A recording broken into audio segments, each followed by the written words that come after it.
नमस्कार दोस्तों, स्वागत है आपका एक और नई वीडियो में जिसमें हम 4 धाम में से तीसरे धाम द्वारकाधीश के बारे में जानेंगे। तो इस वीडियो में मैं आप सभी को द्वारकाधीश से जुड़ी हुई सभी बातें बताऊंगा, तो वीडियो में अंत तक बने रहिएगा। द्वारकाधीश भारत में स्थित 4 प्रमुख तीर्थों में से एक है, जिसमें आते हैं बद्रीनाथ, रामेश्वरम, द्वारकाधीश और जगन्नाथ। और यह हिंदुओं के लिए विशेष महत्व रखता है। हिंदुओं द्वारा यह मान्यता है कि यह धाम भगवान श्री कृष्ण ने स्वयं बसाया था। द्वारिका नगरी भारत के 7 प्राचीन पौराणिक स्थानों में से एक है, जिसके साथ हिंदू देवी देवताओं में से भगवान श्री विष्णु और भगवान श्री कृष्ण की कथाएं जुड़ी हुई हैं। ऐसा माना जाता है कि इस जगह भगवान श्री कृष्ण की सत्ता के अलावा भगवान विष्णु ने शंखासुर नाम के राक्षस का वध किया था। कई हिंदू पुराणों में ऐसी मान्यता है कि इस पवित्र स्थान पर नागेश्वर महादेव का एक शिवलिंग भी है, जो कि 12 ज्योतिर्लिंग में से एक है। द्वारिका नगरी से संबंधित एक और मान्यता बहुत ही प्रचलित है। ऐसा कहा जाता है कि जब भगवान श्री कृष्ण ने अपना देह त्यागा था, उस समय उनको अरब सागर में 6 बार डुबाया गया था। कहा जाता है कि भगवान श्री कृष्ण ने मथुरा वासियों की सुरक्षा के लिए मथुरा को त्याग दिया था और युद्ध छोड़कर मथुरा से चले आए थे। इसीलिए उनको रणछोड़ भी कहा जाता है, अर्थात जो रण को छोड़कर चला जाए। मथुरा छोड़कर भगवान श्री कृष्ण द्वारका आए थे और यहीं पर उन्होंने अपनी द्वारिका नगरी बसाई थी। चलिए अब मैं आप सभी को भगवान श्री कृष्ण की मथुरा से लेकर द्वारका नगरी तक आने की कहानी पर लेकर चलता हूँ। अब आप सभी लोग जानते हैं कि भगवान श्री कृष्ण का जन्म मथुरा की कारागार में हुआ था और वहां से उन्हें वासुदेव जी नंद बाबा के घर यानी कि गोकुल लेकर गए थे।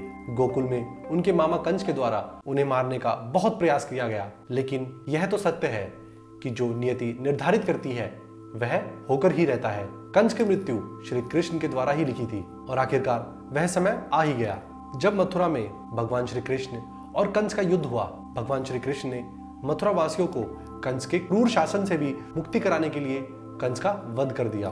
कंस की मृत्यु के बाद मथुरा के शासन पर उनके पिता उग्रसेन की घोषणा की गई, जो कि वहां के राजा थे। लेकिन उग्रसेन का यह निर्णय राजा जरासंध को स्वीकार नहीं था। कहा जाता है कि जरासंध ने यह शपथ ली कि वह समस्त यादव कुल का नाश कर देगा। दरअसल जरासंध कंस के ससुर थे और उन्होंने प्रतिशोध लेने के लिए मथुरा पर कुल 17 बार आक्रमण किया, क्योंकि वह अपने दामाद कंस की मृत्यु का बदला लेना चाहते थे। अब मैं आप सभी से एक बात करता हूँ। आप सभी लोग जानते हैं कि जैसे कि रशिया और यूक्रेन का युद्ध चल रहा है और इसका एक ही निष्कर्ष निकलता है कि वहां पर डेवलपमेंट मुमकिन ही नहीं है, क्योंकि जो जगह हर समय युद्ध के माहौल में बनी रहेगी तो वहां पर डेवलपमेंट हो ही नहीं सकता है और धीरे धीरे करके वह जगह अपने आप में समाप्त होने की तरफ बढ़ चलती है। इसी प्रकार से जरासंध के बार बार आक्रमण करने से मथुरा के प्रवजनों पर क्षति पहुंचने लगी थी। मथुरा वासियों को सुरक्षित बचाने के लिए, ताकि उन पर बार बार क्षति न पहुंचे, इसलिए भगवान श्री कृष्ण ने अपने सभी यादव कुल के लोगों को साथ लेकर वहां से निकल गए और उनको साथ लेकर उन्होंने द्वारका नगरी का निर्माण किया। हिंदू पुराणों के अनुसार जब भगवान श्री कृष्ण ने विश्वकर्मा जी को आदेश दिया कि वे एक नगरी का निर्माण करें जिसमें उनके सभी लोग आराम से रह सकें, विश्वकर्मा जी ने उनको बताया कि यह तभी मुमकिन है जब समुद्र देव उनको अपनी कुछ भूमि दे दें, ताकि उस पर वह एक नगरी का निर्माण कर सके। इसके बाद भगवान श्री कृष्ण ने समुद्र देव से आग्रह किया और उनकी विनती को स्वीकार करके समुद्र देव ने उनको 12 योजन जितना टुकड़ा उपलब्ध करवा दिया। कहा जाता है कि भगवान श्री कृष्ण की आज्ञा पाकर विश्वकर्मा जी ने मात्र एक ही रात्रि में इस भव्य नगरी का निर्माण किया था। उस समय इस द्वारका नगरी को स्वर्ग द्वारिका के नाम से भी जाना जाता था, क्योंकि उस काल के दौरान अपनी धन के साथ साथ यहाँ स्वर्ग का दरवाजा भी लगाया गया था। लेकिन कुछ समय बाद जब भगवान कृष्ण ने अपना देह त्यागा और वह इस पृथ्वी लोक को छोड़कर वैकुंठ चले गए, तब समुद्र देव ने जो नगरी भगवान श्री कृष्ण को दी थी, उनके जाने के तुरंत पश्चात उन्होंने वह अपनी नगरी वापस ले ली और उसी के साथ समुद्र में पूरी की पूरी द्वारका नगरी डूब गई। तो यही है द्वारका और द्वारकाधीश से जुड़ी हुई संपूर्ण कहानी। द्वारका नगरी से जुड़ा हुआ एक इतिहास ऐसा भी है। कहा जाता है कि सतयुग में महाराज रैवत ने समुद्र के किनारे इसी स्थान पर बहुत सारे यज्ञ किए थे।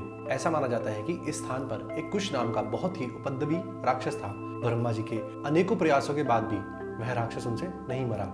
इसके बाद भगवान श्री विक्रम ने उसे जमीन में गाड़कर उसके ऊपर एक लिंग मूर्ति की स्थापना की थी, जिसको कुशेश्वर कहकर संबोधित किया गया। राक्षस ने भगवान से बहुत विनती की, अतः उसकी विनती को सुनकर भगवान ने उसको एक वरदान दिया। द्वारिका आने के पश्चात जो व्यक्ति कुशेश्वर नाथ का दर्शन नहीं करेगा, उसका आधा पुण्य उस राक्षस को मिल जाएगा।